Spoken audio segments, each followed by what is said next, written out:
Hello to all my single, sassy, sexy mummies. I hope you're all doing well and having an amazing day so far, and the kids are not pissing you off. Okay, so I had a random thought as I was walking from the gym, and I was thinking to myself, I wonder if sometimes one of the things that leads to depression is when you're basically not doing what your spirit, your intuition, what your mind, what you know you should be doing. So this comes because of me going to the gym this morning, actually.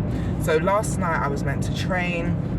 I had to go and collect something, and I couldn't fit in my training. So I said, okay, this morning I'm gonna have to fit in my training because it seems like I'm getting lazier in the evenings and things are coming up. And even I just want to be at home with Kai as well. So I was thinking to myself yesterday, okay, the ideal version of me, what would she do tomorrow? I know today I have to wait in the house because I've got one of those gas people coming from 8 a.m. till 4 p.m. So that means I would have to go gym early in the morning. Now, I know there have been plenty of times that I've set my alarm to go to the gym. Oh, horrible chip nails.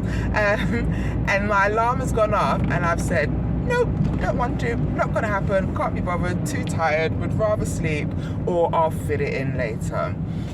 But last night I went into my calendar and I wrote and planned my entire day up till like 4 p.m. today. And I have an Alexa, so after my alarm went off, I also put a reminder to trust yourself. And now the reason why I chose the phrase trust yourself is that I believe that when you let yourself down, there's like a part of you that no longer trusts your own opinion. I think I've mentioned this in another video. So for example, if you're always saying, oh, I'm gonna stop eating rubbish after 8 p.m. and only have smoothies and water, and then 8 p.m. comes and you're still there eating rubbish, your burgers, your chips, your crisps, just the shit that you know you're not meant to be eating. Now, if you're still doing that, then obviously there's going to be this other voice in your head that is not only disappointed, upset, frustrated at the fact that you've gone against yourself, but another part of you that would be like, I can't even trust myself, let alone trust other people, because I gave myself this one task, this one challenge, and here I am going against my own word. And I already have trust issues. Actually, I need to stop saying that because I'm no longer saying the things that I don't want in my life. So I'm working on trusting people more, and I believe one of the ways that's gonna happen is if I can trust myself more. So today I had to get up when my alarm went off. When Alexa said trust yourself, I remembered that, you know what, I need to trust that I've made this decision for a good reason for me.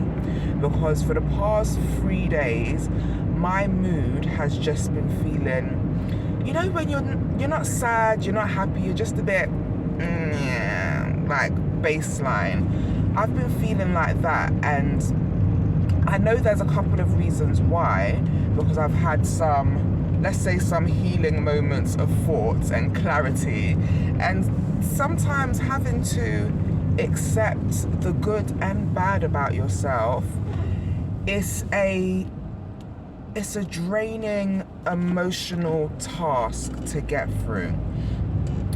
So yeah, today I had to trust myself. I had to go to the gym, and funnily enough, the gym wasn't even that busy. I was able to finish on time.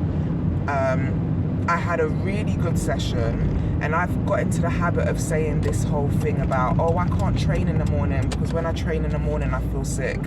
Today I didn't feel sick. I felt absolutely fine. So this is just a message to you mums out there as well, that if you make a commitment to yourself, if you know intuitively that you are meant to do something, you need to do it. Because I'm convinced that's one of the reasons why I have just been feeling a little baseline, as I said. And also, even when I look back in the past, because I've let fear hold me back from taking action, or I've let the fear of what other people say stop me from even trying something new, then staying in that same place and not doing what myself is telling me I should do, I think that also caused part of my depression. Yes, I know about the chemicals and some people are just wired a certain way. I definitely think it can be genetics and when you were born and what you were going through when you're in your mother's womb, blah, blah, blah, blah, blah. But on the other side of it, I feel like there are some practical things that can be done to help relieve your depression, or at least put you in a better state going forward throughout your day. Because I get it, there are times where you'll wake up and you feel like the heaviest, darkest, greyest cloud is right above your head, and sometimes you're able to just push yourself through, and hour by hour you just start to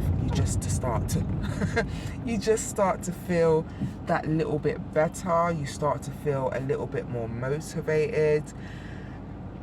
I forgot where I was going with this one, but yeah, I know that whenever I've actually started being true to myself and my needs and what I want to do, I've always felt better. So I really hope that helps a mummy out there who, especially if you are dealing with some mental health issues right now, think about what your intuition is telling you to do, what you know your ideal self would want to do, and then take one small action to do that. That's all I'm asking of you today. So I'm going to leave that there. Have a lovely morning, afternoon, and evening. As always, be the best you that you can be and be the best mother that you can be. And if you've stayed for the entire video, you've obviously enjoyed it just a little bit. So please, at least like, even if you don't even if you don't subscribe. Maybe wait to the second video if you still like my vibe. But have an amazing day, and I'll be back again with another video.